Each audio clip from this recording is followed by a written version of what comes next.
asumir que nosotros nos merecemos algo mejor. Es asumir, hermanos, que nosotros no somos tan malos. Es asumir, hermanos, que de alguna manera Dios, si es quien dice que es, de alguna manera está obligado a hacer algo por nosotros, aunque nosotros, hermanos, no contemos con Él, no creamos en Él, mucho menos dependamos de Él. Y ese es un error fundamental en esa pregunta. Una cosa yo sé, hermano, a nosotros Dios nos ama. Si así no fuera, hermano, nosotros no estaremos aquí. Si así no fuera, no estaremos en este lugar, hermano, no estaremos en esta iglesia, no estaríamos haciendo lo que estamos haciendo, no tendríamos la capacidad, hermano, de nosotros alcanzar el bien de Dios solamente con abrir nuestra boca y hacer una oración. O sea, nosotros somos testigos de que verdaderamente Dios nos ama. Y el pasaje que estamos leyendo, hermano, es conocido por todos porque en el mundo entero, a través de toda la historia de la iglesia, se ha usado ese pasaje para predicar el evangelio, las buenas nuevas de salvación de Dios. Y como comienza, hermano, ya usted lo sabe, que es porque de tal manera amó Dios a quién, hermano. ¿Y qué es el mundo, hermano? ¿Qué es el mundo? El mundo. O sea, el mundo es el mundo. No es alguna gente del mundo, hermano. Ahí dice el mundo. De tal manera amó Dios al mundo, que ha dado a su único hijo.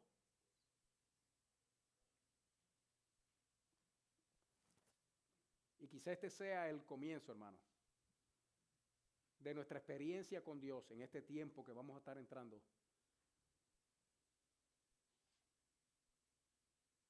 En este asunto que el Señor me hablaba domingo en la madrugada. Yo oigo esa voz, hermano, que me dice, la primicia es de Dios.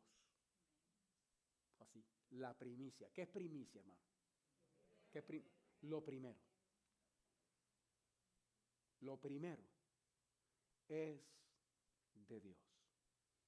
Entonces, yo podría empezar, hermano, a decirle a la iglesia lo que es la primicia y cómo es que a Dios le pertenece y todo ese tipo de cosas, pero no es así, no es por donde el Señor me lleva.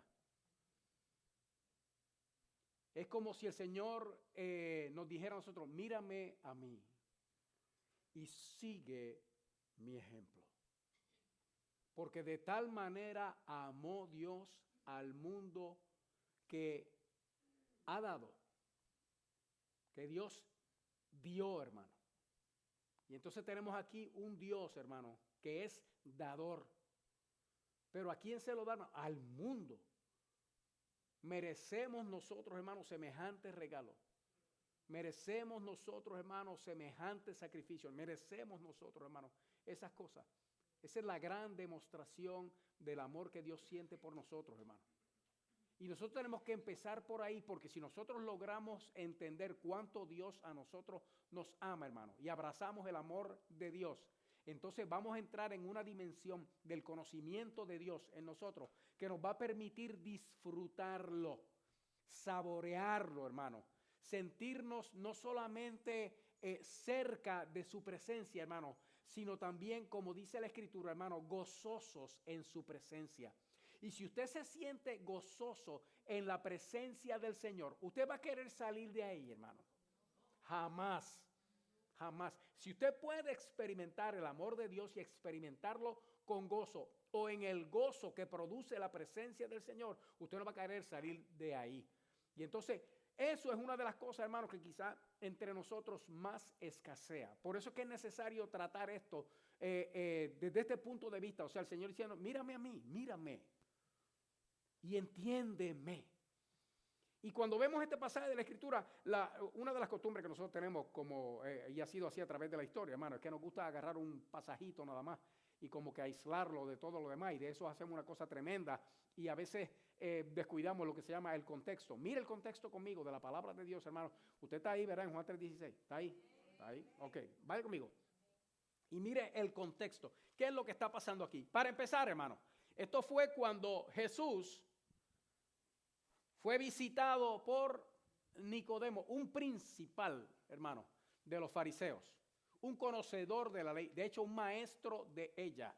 Y cuando dice la Escritura que este hombre era un principal entre los fariseos, hermanos, nosotros asociamos la palabra fariseo con los malos porque sabemos cómo ellos trataron a Jesús, cómo querían, hermanos, que Jesús muriera, porque le tenían envidia y le tenían celos, hermanos. Pero ser fariseo en aquel tiempo, hermanos, era ser un buen creyente en el Señor. Y muchos de ellos sí lo eran. Nicodemo, uno de ellos. Pero estaban confundidos, hermanos, esta gente. Y cuando llegamos a Juan, capítulo 3, verso al pasaje que estamos leyendo, muchos de nosotros conocemos más lo que pasó primero. Y a veces cuando uno dice, mira, Juan 3:16 fue Jesús hablando con Nicodemo, uno dice, Dios, de verdad, yo nunca había visto eso. Y es así, porque casi siempre en el discurso, hermano, nosotros nos quedamos en la parte donde Nicodemo le dice al Señor, maestro, sabemos que vienes de parte de Dios, porque nadie puede hacer las cosas que tú haces si Dios no está con él. Y entonces Jesús le contesta otra cosa y le dice, es necesario nacer de nuevo. Y entonces ahí empieza, hermano, en la confrontación de Jesucristo con Nicodemo, que básicamente lo que le está diciendo el Señor es, tú no sabes de lo que estás hablando. Eso fue básicamente lo que estaba diciendo el Señor. Hasta el punto, hermano, que cuando llegamos en la conversación, donde él le hace la pregunta, ¿y cómo uno hace esto? O sea, uno se va a meter de nuevo en el vientre de la mamá y volver a nacer. ¿Cómo uno hace esto? Llegamos ahí al verso, vaya conmigo, verso 10.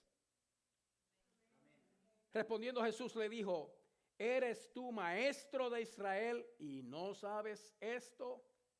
Oiga esto, hermano. De cierto te digo. Y usted sabe que cuando aparece ese, hermano, de cierto te digo. El Señor está estableciendo dentro del discurso una parte que es sumamente importante. Y ahí es donde a mí me gusta meterme, hermano, porque cuando el Señor está hablando y de momento dice, de cierto te digo. Todo lo que Jesús había dicho hasta ese momento, hermano, todo era palabra de Dios, salida de la boca de Dios, porque Jesús es ¿quién, hermano? Él es Dios, Él es Dios. Pero cuando dice, hermano, de cierto te digo, es como que presta atención para que entiendas mejor. Mire lo que le dice, hermano. De cierto te digo, lo que sabemos, hablamos. Oiga, pero que lo dice en plural, qué cosa curiosa, ¿verdad? Lo que sabemos, hablamos, y lo que hemos visto, testificamos, y no recibís nuestro testimonio. Si os he dicho cosas terrenales y no creéis, ¿cómo creeréis si os dijere las celestiales? Y aquí sigue Jesús tratando con Nicodemo en un área donde se habla poco de ella, hermano. Sin embargo, Jesús le dijo ahí, hasta ese punto, dice, de cierto te digo. Y entonces usa, y es raro, hermano, porque de momento usa el plural. Lo que sabemos, hablamos, y lo que hemos visto, testificamos. Entonces, cuando él dice así, lo dice en plural, hay comentaristas bíblicos, hermanos, que dicen que esto puede haber sido de forma alegórica, que es como cuando uno lo hace sin que necesariamente esté hablando de otra persona aparte del mismo, sino que lo usa de forma alegórica, como que, bueno, pues tú sabemos. Es como cuando uno está predicando aquí y uno dice, somos pecadores. Entonces, no necesariamente yo estoy hablando de que yo estoy en un pecado en particular, sino que uno lo hace en general, hermano, para que todos caigamos dentro de la misma cosa. Pero yo no creo que sea el caso aquí. Porque hay algo, hermano. Cuando él dice, si os he dicho, en el verso 12, cosas terrenales y no creen, y ya vuelve al singular, ¿cómo creeréis si os dijere las celestiales? Cuando en el verso 11 dice, lo que sabemos hablamos y lo que hemos visto testificamos, pueden ser dos cosas. Si está hablando, hermano, de las cosas terrenales que tienen que ver con la salvación, y Jesús está al principio de su ministerio, él puede estar hablando, hermano, de él y del que vino justo antes que él, Juan el Bautista. Porque usted sabe que Juan el Bautista vino, hermano, en el poder del Espíritu Santo predicando un mensaje de arrepentimiento, porque desde el vientre de su madre, con los que hemos leído la historia, hermano, sabemos que aún estando en el vientre de su madre, cuando María, la madre de Jesús, llegó a donde su prima Elizabeth, que era estéril, y quedó encinta porque Dios metió su mano, y allá adentro estaba Juan el Bautista, hermano. Dice que cuando María saludó a Elizabeth, hermano, el niño saltó, hermano, de gozo dentro de ese vientre y fue lleno del Espíritu Santo. ¿Sabes lo que es eso, hermano? Desde el vientre. Ese muchacho conocería a Dios, hermano. Mire, cuando Jesús comenzó su ministerio y él lo vio de lejos. Es más, vaya conmigo al capítulo 1, ahí mismo. Capítulo 1. Vaya conmigo al 25. Verso 25 del capítulo 1. Mire esto, hermano. Porque Jesús dice lo que sabemos, hablamos, y lo que hemos visto, testificamos, y no reciben nuestro testimonio. ¿De quién estaba hablando? Mire, hermano, Juan el Bautista, en el verso 25 del capítulo 1, dice, lo estaban confrontando también los fariseos. ¿Tú eres Elías? No. Dice, no, yo no soy Elías. ¿Tú eres el profeta? No, yo no soy el profeta. ¿Tú eres el Mesías? No, yo no soy el Mesías tampoco. O sea, él no se adueñó de ninguno de esos títulos. Y escuche bien lo que dice aquí. Y le preguntaron y le dijeron, estoy en el verso 25, ¿están conmigo? Amén. ¿Por qué pues bautizas si tú no eres el Cristo, ni Elías, ni el profeta? Juan les respondió diciendo, yo bautizo con agua, mas en medio de vosotros está uno, a quien vosotros no conocéis. Este es el que viene después de mí, el que es antes de mí, del cual yo no soy digno de desatar la correa del calzado. Vaya al 29, verso 29, salte uno. El siguiente día vio Juan a Jesús que venía a él y dijo, he aquí el Cordero de Dios, que hace ¿qué, hermano? Que quita el pecado del mundo. Este es aquel de quien yo dije, después de mí viene un varón, el cual es antes de mí porque era primero que yo. Oiga eso, después de mí viene uno, pero era antes que mí porque era primero que yo, pero viene después. Pero era antes. Y yo no le conocía, mas para que fuese manifestado a Israel, por esto vine yo bautizando con agua. Venga acá, hermano, Juan sabía su misión. Juan sabía su propósito. No solamente eso, cuando él vio a Jesús, yo no conocía, pero cuando lo vi, dije, no, ese es el Cordero de Dios que quita el pecado del mundo. ¿Lo escucharían los que andaban con él, hermano? Por supuesto que sí. ¿Entendieron el mensaje? Bueno, unos sí, hermano, la mayoría no. Pero escuche bien, el verso 32. También dio Juan testimonio diciendo, vi al Espíritu que descendía del cielo como paloma y permaneció sobre él. ¿Y qué espíritu era ese, hermano? Oiga esto, iglesia. Y yo no le conocía. Oiga esta frase. Pero el que me envió a bautizar con agua, aquel me dijo. ¿Quién sería ese, hermano? ¿Qué Dios? Papá, hermano. Sobre quien veas descender el Espíritu y que permanece sobre él. Ese es el que bautiza con el Espíritu. Y yo le vi y he dado testimonio de que este es el Hijo. ¿Sabría Juan, conocería Juan las cosas espirituales, hermano? Las de esta tierra, porque está hablando de Jesús cuando comenzó su ministerio.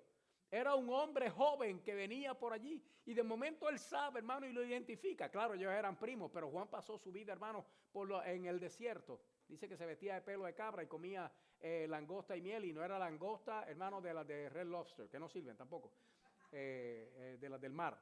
Eran saltamontes y miel.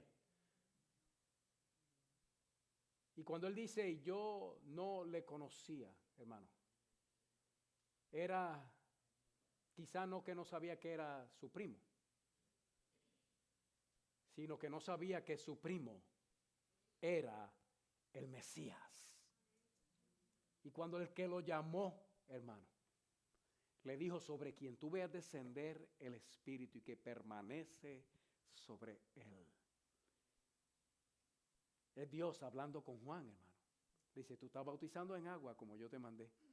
Dice, el que me mandó a bautizar en agua, ese me dijo, sobre el que veas descender el Espíritu y que permanece sobre él, ese es el que bautiza con el Espíritu Santo. Usted sabe que aquí está, hermano, Padre, Hijo y Espíritu Santo. Como en aquel incidente que el mismo Juan está narrando. Entonces yo creo, cuando Jesús dice, vuelva conmigo al capítulo 3, que cuando Jesús dice, de cierto te digo que lo que sabemos hablamos y lo que hemos visto testificamos. Y ustedes no reciben el testimonio, le está hablando a Nicodemo. Si, entonces vuelve al singular. Si les he dicho cosas terrenales, igual que Juan el Bautista, que le decía, arrepiéntanse, generación de víboras. ¿Sí? Y conviértanse y bautícese cada uno para que el Señor le perdone los pecados. Usted sabe que en la Escritura no parece que Juan hiciera ningún milagro nunca, hermano. Ese no resucitó muertos, ni sanó enfermos, ni libertó endemoniados, hermano. Pero ese muchacho que venía lleno del Espíritu Santo desde el vientre de su mamá, abría la boca y le decía a la gente, arrepiéntete. Y dentro de las personas, hermano, comenzaba un hervor, porque el Espíritu Santo de Dios que estaba en él se le metía por dentro al oyente. Y empezaba, hermano, la conciencia a trabajar convicta por el Espíritu Santo. Y la gente corrían, hermano, a bautizarse, a convertirse, confesando sus pecados. Y le decían, bautízame para que Dios me lave. Solamente con abrir la boca, Juan sabía, hermano, de esas cosas de Dios que eran terrenales. Jesús entonces le dice, si les he dicho las cosas terrenales y no las creen, ¿cómo van a creer si les dijere, oiga esto, hermano, las celestiales? Wow. Oiga las celestiales, porque entonces Jesús lo dice, hermano, y ahí mismito le dispara. Nadie subió al cielo, sino el que descendió del cielo, el Hijo del Hombre que está en el cielo. O sea, o subió, o bajó, o está, o no está. Pero como Jesús lo dice aquí, dice, el único que ha subido allá soy yo, que soy el que bajé de allá y estoy aquí, pero sigo estando allá. Entonces, si Nicodemo estaba confundido, hermano, con lo de nacer de nuevo, ahora imagínese con este disparo, hermano. Yo me imagino, si soy yo, hermano, ahí es que donde yo me quedo quieto y serio, ni pestañeo, ni muevo las manos, hermano. Porque hay gestos que indican, hermano, el nivel de ignorancia que uno tiene. Entonces ustedes tienen que dar como que, y pestañear suave, hermano, y dejar las manos y los pies quietos. Cosa de que la otra persona piense que usted está entendiendo y está en control. Yo me hubiera quedado, hermano, quietecito, así mirando fijamente, como que, sí, ¿podrías abundar en el asunto? Entonces, eso lo que quiere decir es, no entendí absolutamente nada. Pero oye bien, iglesia, nadie subió al cielo sino el que descendió del cielo, el Hijo del Hombre que está en el cielo. Y usa una expresión aquí de Jesucristo, hermano. Recuerde que lo que Dios quiere es que nosotros entendamos que Dios a nosotros nos ama. Él estaba en el cielo. Él descendió del cielo sin ninguna necesidad, porque Dios, hermano, ¿qué necesita Dios de nosotros, hermano? ¿Qué necesite Dios? Absolutamente nada. ¿Qué le podemos ofrecer nosotros a Dios a cambio de algo, hermano? Que de verdad uno le puede decir a Dios, mira, si yo te doy esto, tú me das esto, hermano. Nosotros no le podemos ofrecer absolutamente nada. Porque para comenzar, hermano, nosotros no tenemos nada que ofrecer, porque lo que tenemos, que pensamos que es nuestro, hermano, es de Él, no es de nosotros. Su vida, ¿usted cree que es suya, hermano? Si el que tiene el switch es Jesucristo. El que decide si la prende o la apaga, hermano, es Él. Él es el Señor de todo. Su casa, ¿usted cree que es suya? Nosotros decimos, mi casa, hermano. Pero nosotros lo que somos administradores de los bienes que Dios nos da. Y el carro suyo no es suyo tampoco. Todo lo que nosotros tenemos, hermano, lo tenemos por la gracia y la misericordia de nuestro Dios. Especialmente nuestra vida, hermano. Y retenerla, que nosotros estemos vivos aquí hoy. Que nosotros estemos aquí, hermano, en un lugar congregado, escuchando palabras de Dios y adorando al Altísimo, hermano. Es una expresión maravillosa del amor de Dios. Esto es Dios diciéndonos a nosotros, yo los amo a ustedes. Y nosotros tenemos que abrazar ese amor de Dios, hermanos, para nosotros poder entonces hacer lo único que podemos hacer, hermano, que pueda ponernos a nosotros en ese lugar donde nosotros disfrutemos a Dios. El amor de Dios, la misericordia de Dios, el bien de Dios.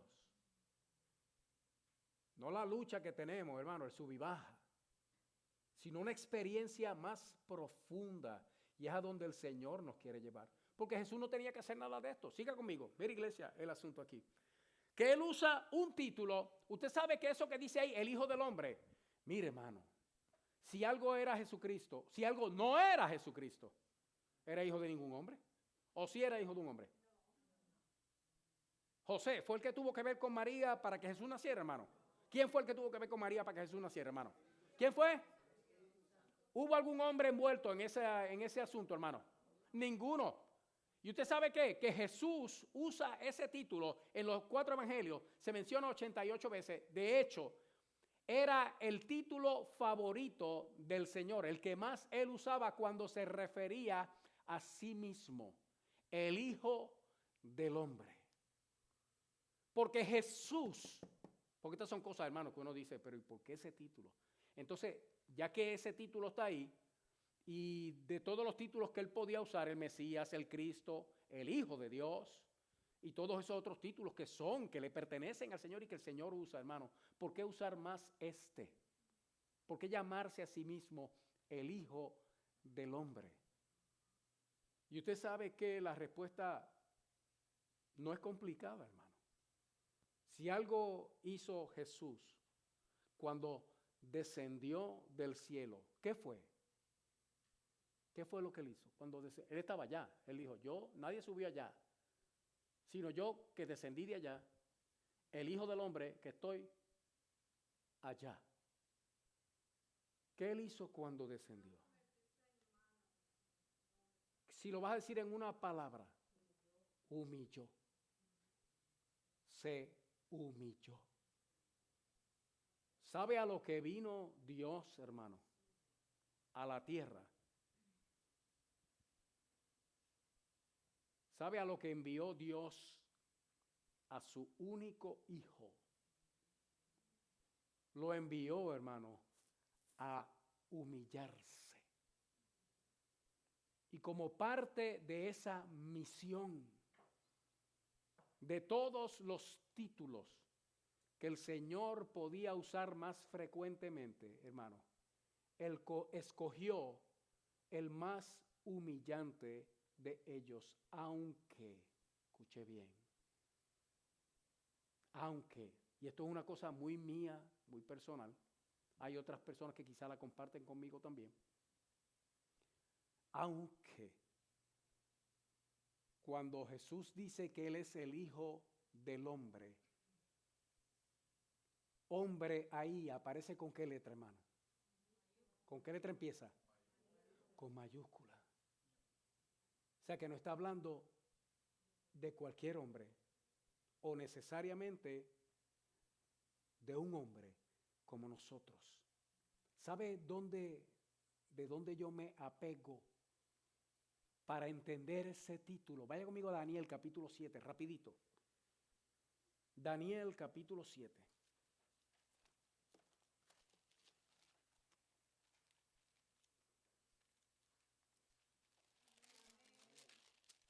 Uy, a mí me encanta ese capítulo.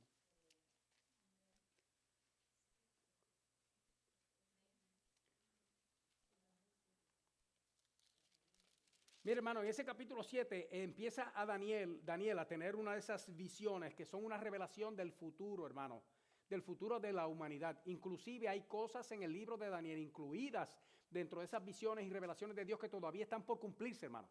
O sea, el libro de Daniel en cuanto a profecía como tal, hermano, tiene cosas que son para nuestro futuro hoy, para el día de hoy. En el día de hoy son para nuestro futuro. Y esta es una de esas revelaciones y este es uno de esas cosas donde Dios le revela el futuro de la humanidad. Porque Daniel era un varón santo, hermano.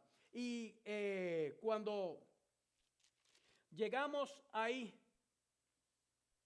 al verso 13, ¿está conmigo? Mira lo que dice aquí. Miraba yo en la visión de la noche, y he aquí con las nubes del cielo venía uno como un hijo de hombre, que vino hasta el anciano de días y le hicieron acercarse delante de él. Yo creo que no es difícil, hermano, identificar esto aquí, ¿cierto? Porque dice que vienen las nubes del cielo, solo que era con una forma como hijo de hombre. Y aquí Daniel está mencionando, pero lo que está pasando en el cielo, hermano. Dice, yo vi uno que venía en las nubes, pero su apariencia era como uno de nosotros. Y se le acercó al anciano de días con letra mayúscula. ¿Quién es ese, hermano? ¿Verdad que no es difícil, hermano, identificarlo? Mire eso, qué cosa más hermosa. Y le hicieron acercarse delante. Y le fue dado dominio, gloria y reino para que todos los pueblos, naciones y lenguas que le sirvieran. Su dominio es dominio eterno y nunca pasará. Y su reino uno que no será. ¿Quién es ese, hermano? El Hijo del Hombre. ¡Uy! ¿Y entonces quién es ese hombre, hermano? No, el hombre con letra mayúscula. ¿Quién es? Si él es el Hijo del Hombre. De papá, hermano. Porque usted sabe que a fin de cuentas nosotros hemos sido hechos a imagen y semejanza de Dios. Ok, vaya conmigo de nuevo allá a Juan capítulo 3.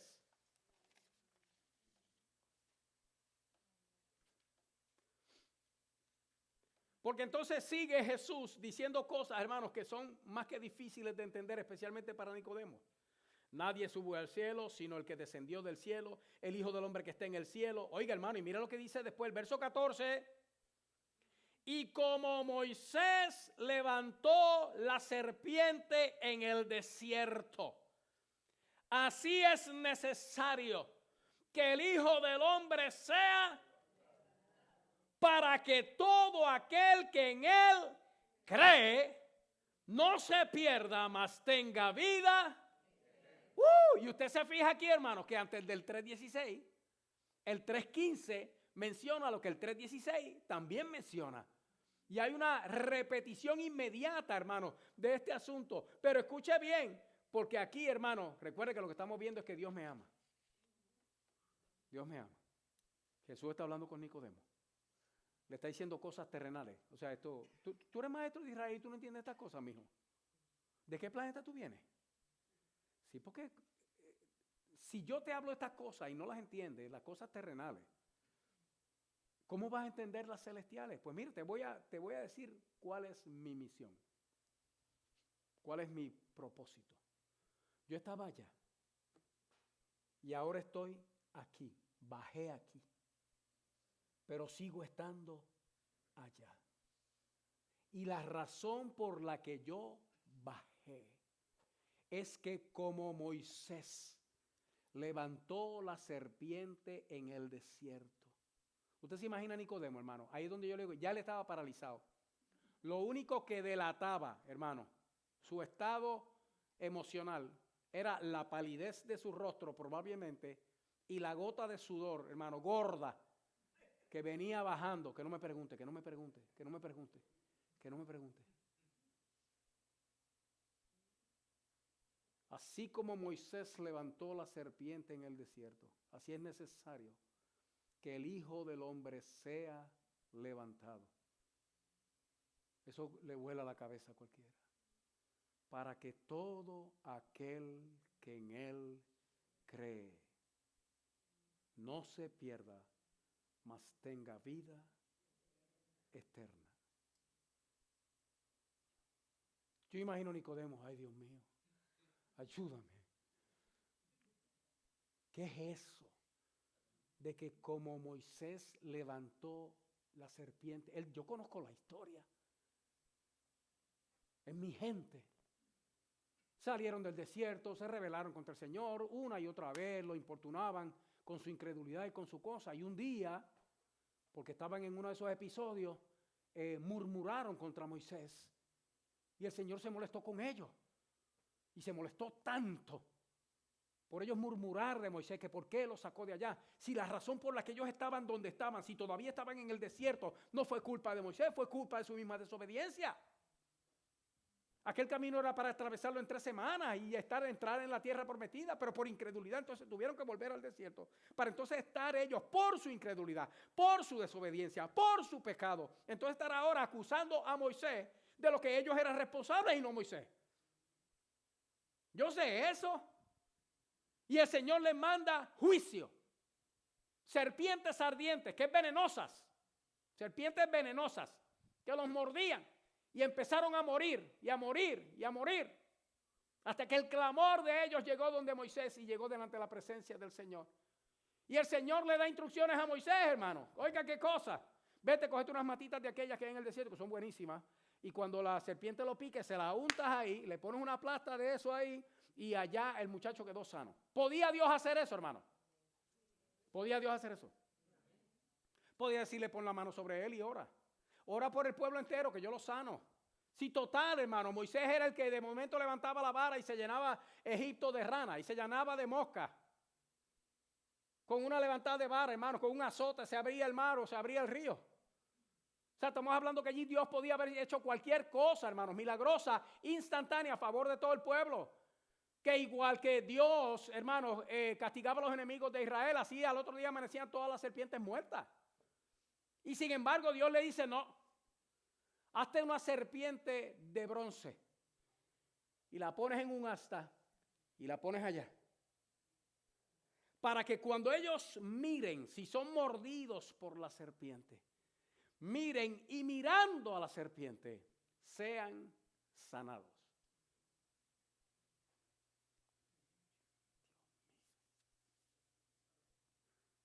Mejor era la platita. Pero Moisés hizo lo que Dios le dijo, hermano, y el asunto funcionó. Pero ¿por qué una serpiente de bronce en un asta, hermano, parado allá para que cuando la gente la mirara? Y aquí Jesucristo está dando la clave, hermano. Dice, lo que al pueblo le pasó allá, eso fue un evento en la vida del pueblo. Pero a la misma vez, hermano, lo que el pueblo vivió fue un evento profético. Eso anunciaba a Jesucristo. ¿Qué tiene que ver Jesucristo con la serpiente? Hermano, quiero decir una cosa. Dios nos ama. Dios nos ama, hermano. Pero usted sabe qué. Porque es que Dios sabe que Él es el único que puede hacer por nosotros. Las serpientes en el desierto, hermano. Esa fue la respuesta de Dios, el juicio de Dios sobre un pueblo desobediente, sobre un pueblo pecador. Usted sabe que la paga del pecado es ¿qué? Y eso no es en el Nuevo Testamento, hermano. Eso desde que Adán pecó, porque el Señor le dijo, no coman de aquello, porque el día que coman de él, ciertamente, ¿qué? Morirán. Siempre la paga del pecado ha sido muerte, y por la desobediencia del pueblo, hermano, vino aquella plaga. Aquello fue el juicio de Dios, el castigo de Dios sobre un pueblo desobediente. Las serpientes, hermano, fueron juicio, fueron sentencia y fueron ejecución. O sea, Dios juzgó al pueblo, pecadores, los sentenció a muerte y ejecutó la sentencia. Dios mismo entonces, hermano, cuando ellos deciden clamar por misericordia, Dios les provee una salida. ¿Por qué la serpiente, hermano? Porque eran serpientes las que los estaban matando allí. Y Dios, alguien me preguntó una vez, yo le digo, ¿por qué la serpiente? Yo le digo, bueno, porque Dios lo dijo. Fue lo que más, porque Dios lo dijo. Igual si hubiera dicho, que sé yo, un perrito, pues así un perrito. Dios dijo serpiente, hermano, porque era serpiente. Pero usted sabe qué, esa serpiente de bronce allá era el símbolo, hermano, del juicio de Dios, del castigo de Dios y el cumplimiento de la sentencia de muerte, hermano, por el pecado del pueblo. Y de esta, hermano, como único el pueblo podía salir, era obedeciendo al Señor. Era el que mire hacia allá. Hermano, si alguien le mordía a la serpiente, hermano, y en su incredulidad, porque ese pueblo era incrédulo, no miraban a aquello, hermano, que era el símbolo de su condena, del juicio de Dios, por el pecado del pueblo. Si no miraban hacia allá, se morían. Se morían, no había quien lo salvara. Pero si miraban a la serpiente, hermano, de bronce, aquella allá, ahí mismito quedaban sanos. ¿Sabe lo que Dios le estaba diciendo al pueblo, hermano? Aquí el único que te puede librar de las consecuencias del pecado soy yo. No hay matita, no hay puesta de mano. Tienes que seguir mis instrucciones, tienes que escuchar mi voz y hacer lo que yo digo para que yo te libre de la muerte. Y era depender solamente de Dios. ¿Cómo se relaciona eso con Jesucristo? Especialmente si es una serpiente, hermano. Porque ¿qué relación puede tener Cristo con una serpiente cuando Él dice, ahí mismo hablando con Nicodemo, le dice, como Moisés levantó la serpiente en el desierto, así es necesario que el Hijo del Hombre sea levantado, para que todo aquel que en Él cree no se pierda, mas tenga vida eterna. ¿Sabe qué relación tiene, hermano? Que en la cruz, mire si Dios nos ama, hermano. Mire si Dios nos ama. Porque ahí llegamos al 16. Porque de tal manera amó Dios al mundo, a todos nosotros, que nos dio. ¿Y cómo lo dio, hermano? Lo dio para morir. Lo dio para ser castigado. Quien mejor describe eso, hermano, antes de que Cristo viniera, fue Isaías en el capítulo 53. Mas el herido fue por nuestras rebeliones, molido por nuestros pecados. El castigo de nuestra paz fue sobre él. El castigo de nuestra paz fue sobre él. Y por su llaga, por sus heridas, por su dolor, por su sufrimiento, por su tristeza, por su pesar, fuimos nosotros curados. En la cruz, hermano, cuando Él estaba allí colgado, clavado de manos y pies, hermano, allí estaba Dios juzgando en Él al mundo entero.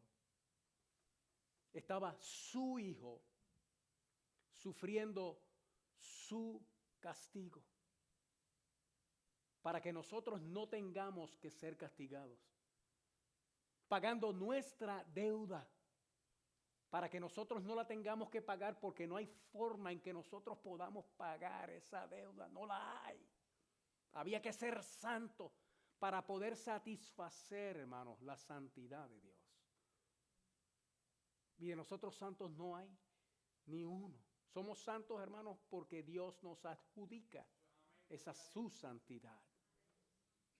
Allí en la cruz, hermano, mire lo que pasó. Vaya conmigo rapidito, ya estamos terminando.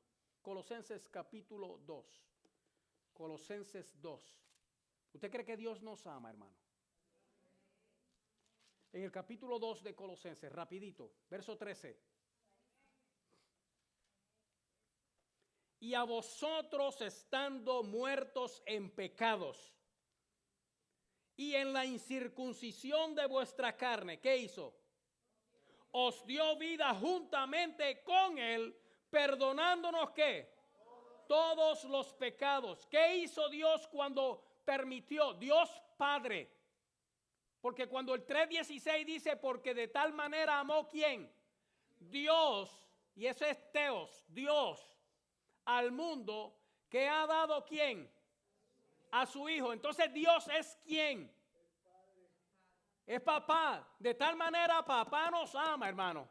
Y eso es algo para nosotros muchas veces difícil de manejar, porque el concepto que nosotros tenemos de Dios en su Trinidad es que papá está enojado, el Hijo lo calma y el Espíritu Santo entonces nos ayuda. Hermano, el que proveyó al Hijo fue papá. El Hijo vino porque quiso, hermano, y el Espíritu Santo completó la obra. Dios en su entereza, hermano. Dios el todo, Dios a nosotros nos ama. Mire lo que dice el 14. Anulando el acta de los decretos, la lista, hermano. La lista que menciona la ley contra nosotros, que había contra nosotros, que nos era contraria, quitándola de medio. ¿Y dónde la clavaron, hermano? Pero no fue a Cristo al que clavaron allí, hermano. ¿Sabe lo que dice ahí? Que Él cargó,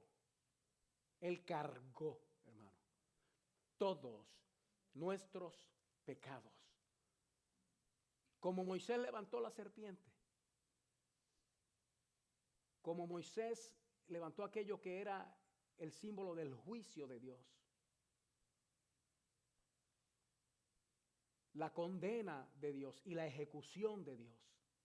Asimismo Jesús en la cruz, hermano, Él sufrió eso por nosotros. ¿Será que Dios a nosotros nos ama? Y quien lo puso allí fue papá, fue el Padre, y Él quiso estar allí. Un verso más, hermanos, para que me acompañe. Segunda de Corintios, capítulo 5. Segunda de Corintios, capítulo 5.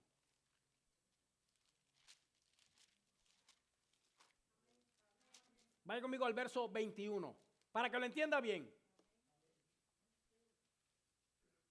¿Qué era la serpiente en el desierto, hermano? El símbolo del juicio de Dios, del castigo de Dios, la ejecución de la sentencia de muerte sobre el pueblo, hermano.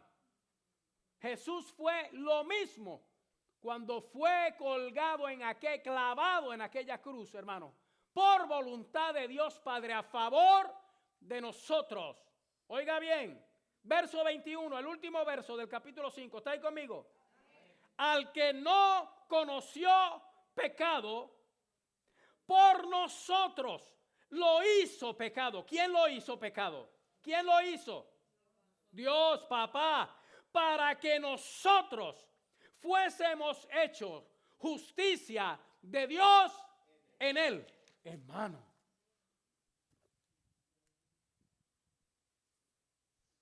Dios cargó en él el pecado de todos nosotros.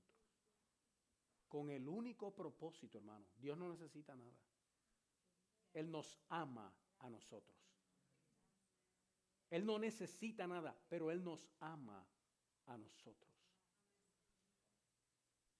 Y lo puso en la cruz, papá, para que por Él nosotros seamos hechos justicia de Dios.